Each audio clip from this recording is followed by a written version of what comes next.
Hello! Welcome back to the library. Today's episode deals with Akuji the Heartless from Crystal Dynamics. Let's get into it. In this action platformer game, players end up in the role of Akuji, a tribal son who is murdered before his wedding night. With his heart literally ripped out from his chest and cursed by his own older brother, our hero is sent to the underworld. His bride-to-be Keisho has been swept away in the madness, preventing the peace their wedding would have brought between their two warring tribes. As Akuji reaches the underworld, he is met by the keeper of the realm, Baron Samedi. He knows of the dead man's fate and provides him with an offer he and the player can't refuse. Travel the abyss, removing rival entities, as well as performing other tasks. If achieved, the Baron will return Akuji to the rightful place in the living to be wedded to Keisho. Most important is the toll that must be paid. In order to appease the Baron, several Wardens of the Darkness must be vanquished. In order to do this, tributes in the form of Akuji's dead ancestors must be collected. There are 4 heads per stage, and each warden requires a set amount to be challenged. Thankfully, not all ancestors need to be found, but players will enjoy a hidden end credit scene if they're 100% successful. The placement of the ancestors' heads is one of the game's many charms, if you'll pardon the pun. Their locations come in 4 varieties that I've dubbed easy, amusing, I'm onto you, and there's no way that's how you son of a gun. Easy ones are literally just lying on the floor or clearly on your natural path through the level. Amusing ones are just off the beaten path, a simple sidestep and a few jumps usually to snag. I'm onto you ones are my favorite as they play off the need to think like a gamer and not like a game player. This may include taking a 90-degree turn during a leap of faith or having to revisit a location more than once for it to pop. The final variant, the there's no way ones, are the game's pride and joy, because you have to force yourself out of your rhythm to realize their path. This might include not breaking a power-up jar, but instead using it as a stepping stone, climbing the rope rigging of a boat, or realizing that parts of the level decor are also active platforms. What's really nice is that if you finish a level and miss any, you can just re-enter and once found, exit back out to the hub level. It's one of the most player-friendly collecting missions I've played in some time, and I enjoyed every minute of it. Based on the same engine as Gex Enter the Gecko, Akuji's gameplay is a familiar run-and-explore experience with fighting thrown into the mix. Our Heartless Wonder has quite the dexterity to him. In the cardio department, besides running, he can also climb, blessedly grab and hang onto ledges, dodge, attack roll, and thrust upward with his arm blades. If physical violence isn't a draw, the power-up voodoo spells found around the levels definitely will be.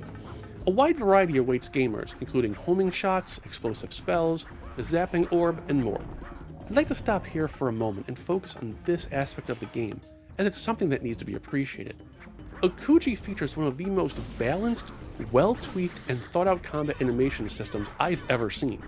Every enemy in the game has an exact counter to Akuji's repertoire, so much so that I found myself rarely using the spells. It's just that intuitive and easy to bounce between the baddies. Don't get me wrong though, the spells do have their purpose and usefulness, but after 2 playthroughs, the majority of their time to shine is with the bosses, or if you get stuck with low health and need to remove a few baddies from afar. Speaking of the Wardens, they're a particularly fun lot to play against. Leading off with a simple brute force rival to having the entire area be a boss, the variety is a welcome sight to a genre usually too focused on patterns as their main element. Crystal Dynamics allows for more open-ended attack vectors, letting players to mix and match their combat with their magics. Shifting to the visuals, players are in for a really great time. CD clearly had fun with level texture work and layouts. No 2 stages feel the same, and in the final few stages they become really inventive. One stage sees you inside a labyrinth of lava and spinning saw blades that circles in on itself, while the final stage is a shattered sailing vessel. The debris creates the platforms, and the remaining steam engine parts continue working to provide secret areas with a very minor puzzle solving. A rather creative stage reinvents the conveyor belt trope, requiring Akuji to traverse on a constantly moving snake body as they both weave in and out for more platforms. Enemy encounters are also nicely done, with the variety and character designs matched their varied attacks. Players will find themselves up against Grim Reapers, floating fire demons, skeletons both walking and crawling, as well as a few creatures and mystical turrets. Audio junkies who use headphones will find themselves in love with the subtle beats woven into the tribal-inspired soundtrack. But the greatest achievement here is the 3 voice actors for Keisho, the Baron, and Akuji himself. Keisho only has a few lines, but they're perfectly executed. The Baron clearly enjoys his brooding voice, knowing he has full control of Akuji's fate with every word that drips from his evil grin. But it is Akuji's dialogue, delivered by the amazing Richard Roundtree, that steals the show. Every standard level begins with a soliloquy from the main man, and it sets the mood for the specific stage. You can feel the tension in his voice, the laments of later realizations, and the wariness of his journey as the final battle is laid out before him. I have to wonder what god could have conceived and engineered a place of such unremitting evil as this underworld, and for what purpose? To provide a counterweight for the goodness and light which life is? Is no one's life without this hated balance? All of this comes at a price, however, and that toll will change based on how you play Akuji. The game's frame rate is highly inconsistent when there's more than just you and an enemy on screen. It can get better or worse based on how close you are to the camera and how that area of the level is laid out. The worst seemed to be when I tried it on a PS2 hooked up via component cables to an LCD TV. It's not unplayable, but it's not the smoother experience of, say, Crash or Spyro the Dragon. The Polymega seemed to deflect most of it well, and real hardware on a CRT matched that experience.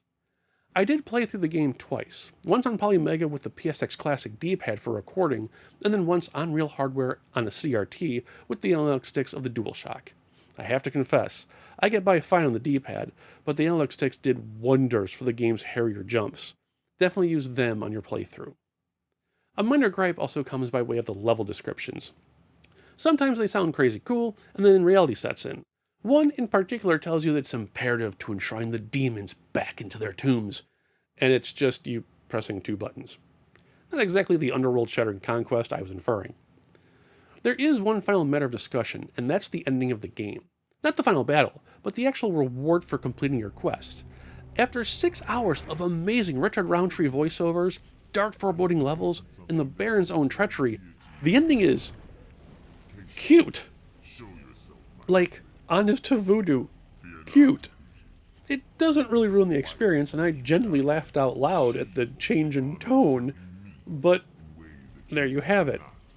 After all is said and done, and after finishing it twice, there's still a nagging with the game. Like, I enjoyed both times. I enjoyed 100%ing it both times.